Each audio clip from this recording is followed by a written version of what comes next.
E agora, diante de um morto, já há 4 dias, num processo já de putrefação, Jesus dá a voz e comando, assim como ele originalmente deu voz e comando para que houvesse vida, para que houvesse luz, para que houvesse água, para que houvesse sol, luz e tudo mais. Agora ele dá a voz e comando, Lázaro, ele fala para o morto, e o morto ouve a sua voz, Lázaro, venha para fora, venha para a vida. E ele vem para a vida. Meus irmãos, João está demonstrando que nosso Senhor Jesus Cristo não é um homem pura e simplesmente. Trata-se do Filho de Deus, do Criador que se fez carne. Essas coisas foram escritas para que creiais. E aqui está o mais maravilhoso, tremendo milagre de nosso Senhor Jesus Cristo. Repare bem, Lázaro, uma pessoa tão querida e tão amada por nosso Senhor Jesus Cristo, ficou doente. E orou para ser curado. Mas não foi curado. E piorou. Você já passou por isso? E às vezes você passa por isso e pensa, será que eu sou amado? Será que Deus me ama? Será que Deus ouve a minha voz? Se eu sou amado, por que eu fiquei doente? Se eu sou amado, por que eu oro em vez de melhorar, eu pioro? Às vezes não é questão apenas de doença, é um problema, é o desemprego, é uma situação financeira, é uma crise conjugal e de repente você busca Deus e em vez de melhorar, piora. Como pode ser? Onde está Deus? Onde está Jesus? E de repente você envia a Jesus um comunicado. E um mensageiro foi enviado até Jesus porque Jesus estava bem longe. 32 quilômetros de distância estava Jesus. Então, não havia WhatsApp naquela época, sabe? Não deu para dar um telefonema. Para que Jesus soubesse, eles enviaram um emissário. E é interessante que esse emissário vai à presença de Jesus com uma mensagem muito realista, que descreve o drama. Lázaro, o teu amigo, está muito enfermo, está à beira da morte. Venha depressa, venha socorrê-lo. Este mensageiro leva um dia para chegar lá, e vai com a mensagem da realidade que é de morte, da realidade que é de doença, da realidade é que o mal parece que está prevalecendo, que a situação está muito difícil, é crítica. Com uma mensagem de morte, ele chega à presença de Jesus, esse mensageiro. E assim que ele apresenta a notícia, o que disse o nosso Senhor Jesus Cristo? Esta enfermidade não é para a morte, mas é para a glória de Deus. E esse emissário, suponho eu, volta agora com uma mensagem de esperança, com uma mensagem de vida, com uma mensagem de glória. Deus está no comando. E a gente tem que saber que tipo de emissário somos nós. Se somos emissários do pessimismo, das notícias do jornal, do drama político, social, do caos, ou se nós temos, a despeito da realidade, não é para a gente fechar os olhos para a realidade, a despeito dela, porque Jesus reconhece a enfermidade. Há uma enfermidade, mas esta enfermidade não é para a morte. Deus está vivo, Cristo está atento, Ele está no comando. Isso é uma coisa boa que a gente precisa, porque às vezes a gente só é um emissário, ou só reproduz, ou faz ressoar a voz do pessimismo, do mal, da calamidade. Irmãos, nós, quando vamos com a calamidade, com a notícia ruim, na presença de Deus, a gente tem que sair desse momento com uma voz e uma mensagem do Senhor. Você tem recebido mensagem do Senhor? Tem mensagem de Deus para o teu coração, para o teu drama, para a tua vida, para o teu momento? Então não desanime. E olha só a dimensão deste milagre. Por ter Cristo esperado 2 dias, e foi um dia da viagem do mensageiro, ele espera mais 2 dias, depois mais um dia da viagem dele mesmo, ele chega 4 dias depois de morto já o Lázaro, já num processo de putrefação, de decomposição do seu corpo, já cheirando mal. Pense num drama como esse. Teríamos nós fé para acreditar numa reversão de um quadro tão ruim como esse? Isso não é para testificar a respeito de que Cristo é de fato o Filho de Deus? Tem-se notícia em toda a história da humanidade de um milagre de tamanha magnitude, grandeza, deste naipe, eu diria? Tem-se notícia de algo tão tremendo? Foi alguma coisa impressionante. Impressionante. Que coisa tremenda. Que milagre foi esse? Então Deus tem um propósito em tudo. Tem um cântico que diz assim, um cântico de um amigo meu, que quando Deus, ou Jesus, ele está em silêncio, é porque ele está trabalhando. Então vejamos a fé de Marta. É uma fé, não é uma fé pequena. Ela crê que Jesus, estando presente, promoveria a cura e a vida no passado. Crê que lá no futuro, Jesus promoverá a ressurreição dos mortos. Tamanha é a fé de Marta, não é? Marta tem uma fé tremenda. Mas e agora? Ela crê que Deus, Cristo, pode ressuscitar o seu irmão morto há 4 dias? Ela tem fé para este momento presente? Sabe o que nós precisamos e o que Jesus está incentivando ali, procurando produzir ali no coração de Marta e no coração de todos aqueles? É uma fé para a gente enfrentar a vida.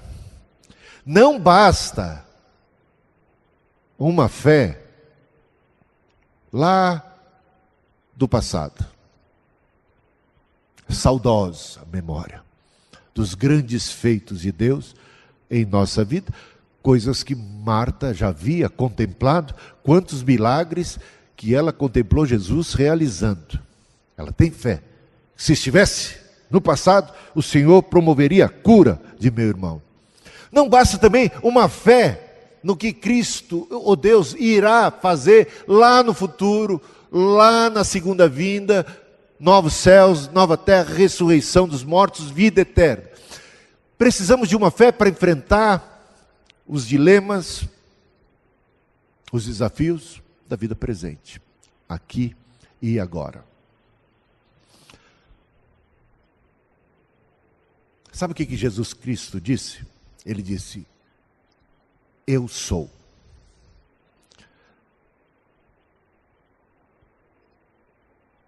Ele não disse, eu era, e nem disse, eu serei. Ele disse, eu sou. Eu sou o quê? O pão da vida. Eu sou a luz do mundo. Eu sou a porta. Eu sou o bom pastor.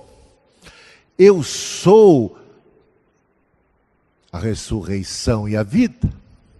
Eu sou o caminho, a verdade e a vida. Eu sou a videira verdadeira. Eu sou. Não é uma questão, ele foi e já não é mais. Ou ele um dia será. Ele é. Meus irmãos, estamos diante daquele que é a ressurreição e a vida. Se creres, verás. Se você crer, você vai ver também. E como é que Jesus realiza este milagre? É muito interessante que, tendo todo o poder para realizar um milagre do começo ao fim, sozinho, sem o auxílio de ninguém, que ele faça questão assim mesmo de recorrer aos homens, às pessoas ao seu redor. Ele envolve-nos neste milagre.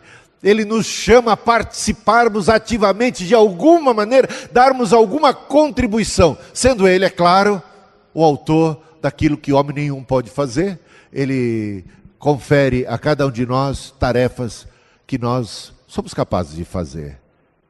Só Ele é capaz de ressuscitar um morto, concorda? Só Ele é capaz de algo desse tamanho. Mas Ele nos conclama, Ele nos coloca em ação, Ele nos envolve, Ele quer que nós sejamos muito perto da cena. Ele, como diz o apóstolo Paulo, de Deus somos cooperadores por sua obra e graça. Embaixadores, ministros de Deus, como se Deus por nosso intermédio clamasse e promovesse reconciliação, cura e bênção. Ele nos usa como instrumentos. Jesus diz: tirai a pedra. Olha que papel nosso. Ao remover a pedra, estamos levando a luz de Cristo, a luz da vida. Ao remover a pedra, estamos levando a voz de Cristo, permitindo que essa voz, que não é nossa voz, a voz que salva, a mesma voz da pregação, é uma voz que ressoa desde os tempos em que Cristo aqui esteve e as pronunciou pela primeira vez. O meu papel como pregador não é pregar de mim mesmo, falar de mim mesmo, mas levar a voz de Cristo, e é esta, com o auxílio do Espírito Santo, que promove a vida, que levanta os mortos, e não importa a situação mais desesperadora, mais limite, ou mais do que limite, mais perdida, podre, que possa existir. O caso, pense no caso, você fala assim: esse aqui é um caso perdido, esta pessoa é um caso totalmente perdido, não há mais esperança.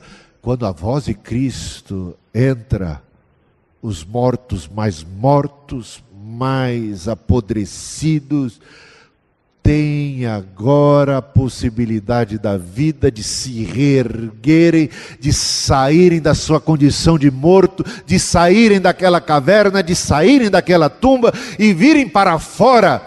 Isso significa liberdade.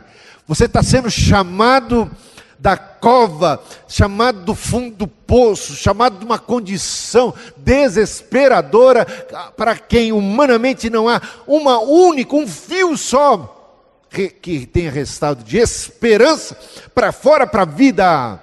Que coisa gloriosa e majestosa Jesus está fazendo. Chama para fora. E depois Jesus deu uma outra ordem: desatai-o. Depois que as pessoas veem a vida e recebem a luz, recebem a voz e têm vida, nós precisamos ajudá-las a se desembaraçarem do peso do pecado que tem nas mentes assedia, a se despirem das coisas do velho homem, da velha criatura, da vida pregressa e passada, a se revestirem de uma nova roupagem. Precisamos, e é o nosso dever como discipuladores. Nós devemos levar as pessoas no discipulado, até que todos cheguemos à estatura de varão perfeito. Agora, quando se chega com esse alvo, com esse propósito, a gente tem que deixar ir. A gente desembaraça, e Jesus dá um terceiro mandamento: tirai a pedra, é o primeiro, desatai é o segundo. E o terceiro mandamento para aquelas pessoas que ali estão em favor do Lázaro é: deixai-o ir. E deixai-o ir não é uma tarefa tão simples. Pergunta para o pai, para a mãe, principalmente para as mães, se as mães têm facilidade de deixar ir. E deixará o homem, o seu pai, a sua mãe, e unir-se à sua esposa. Todos nós sabemos que os nossos filhos, desde pequeno, precisam muito de nós, precisam de discipulado, precisam de cuidado, precisam de proteção, e a gente os educa, mas o alvo de cada pai, de cada mãe, é que este ser que nós geramos, e que nós educamos, e que nós tanto amamos, possa um dia ser uma pessoa adulta e possa ir.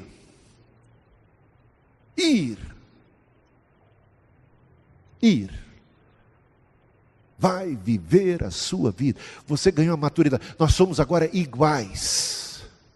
Já não é mais, não pode ser esse negócio: uma vez discipulador para sempre, uma vez discípulo de alguém, discípulo eterno desse alguém. Não!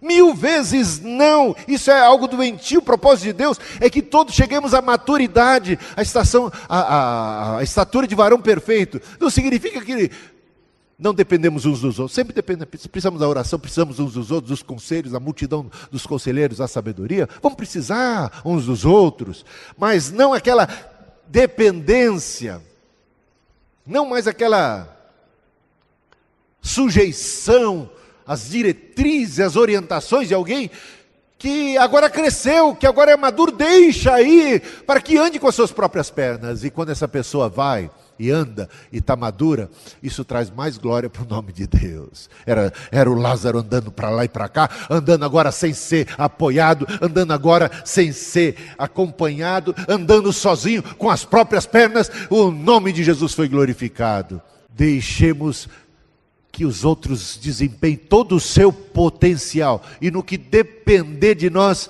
sejamos aqueles que ajudam tirando a pedra, que ajudam tirando as amarras e as roupagens da velha criatura, e que ajudam nos primeiros passos a caminhar, mas que finalmente deixam ir, deixa desenvolver todo o potencial. Então, recapitulando, é uma mensagem a respeito do Cristo como Filho de Deus todo poderoso, que aqui manifesta o seu poder do milagre tremendo, ressuscitando um morto que já estava há 4 dias, que lembremos era amigo, mas que ainda que fosse amigo e tão amado como é testificado no capítulo 11 mesmo de João, foi deixado doente, piorou, veio a morrer.